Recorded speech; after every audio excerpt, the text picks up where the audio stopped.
So ayan guys, andito naman tayo sa oras ng ating pagluluto. Ang ating recipe sa ngayon guys ay magluluto tayo ng fried mackerel. Mayroon tayong 1 kilo ng fresh mackerel. So ganyan po guys, parang daig po ang aking pag-slice para maging crispy ang ating fritong mackerel. So guys, pagkatapos po niyan guys ay gagawa tayo ng sauce ng ating fritong mackerel. So meron tayong 1 kutsara ng cornstarch, 2 kutsara ng ketchup, meron din tayong onion, garlic, onion leaves, at saka siyempre ang ating mga pampalasa, salt to taste, MSG, black pepper powder, meron din tayong soy sauce, oyster sauce, at ang ating cooking oil. So guys, umpisahan na po natin ang ating pagluluto dahil kumpleto na po ang ating mga sangkap na ating kakailanganin sa ating recipe sa ngayon. Gagamit tayo ng cooking oil pang prito.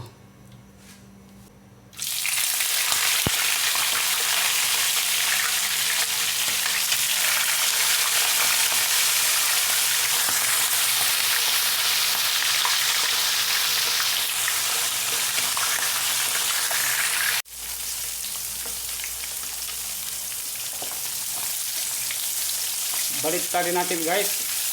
Ang other side is haluto na po. Ayan, napaka-crispy guys.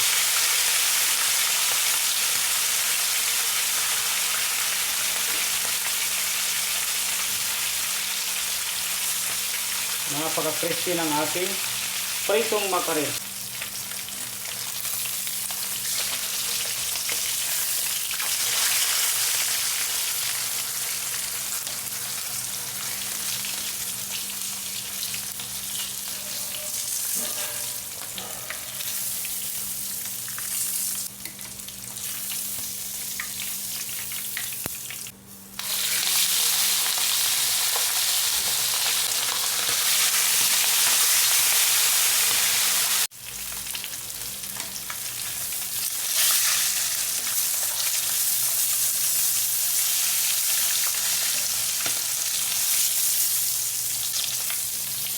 So yan na guys, luto na po lahat ang ating pritong mackerel. So ngayon guys, gagawa tayo ng sauce ng ating pritong mackerel. So gagamit tayo ng cooking oil.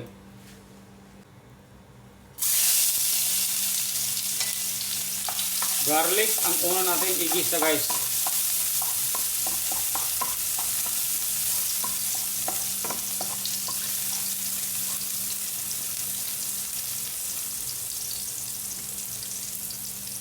Onion.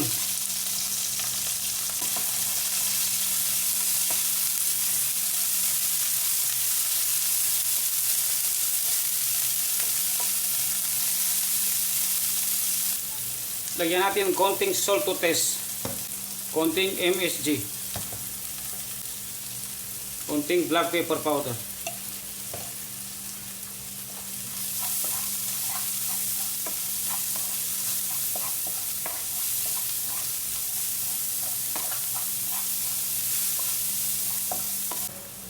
Soy sauce.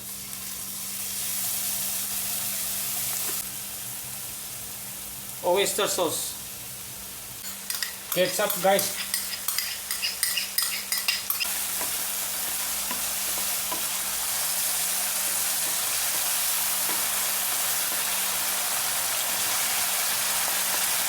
Lutuin natin ng konti within 1 minute bago natin ilagay ang cornstarch.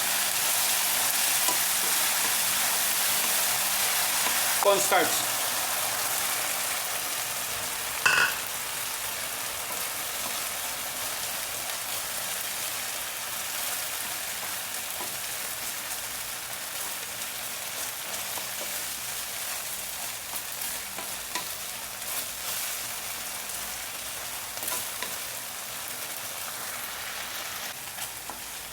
So ito na po guys.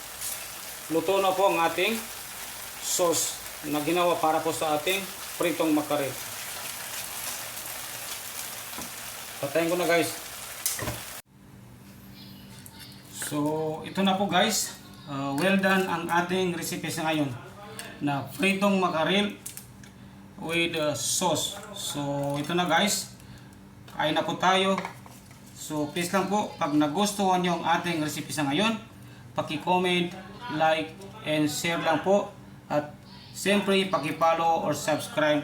At huwag lang po kalimutan pinutin ang notification bell para po sa mga susunod nating videos ay ma-update po kayo kagad. So guys, ito na po. Well done. So kain na po tayo and thank you for watching. So napaka sarap po guys na aking ginawa na sauce ng ating pritong mackerel.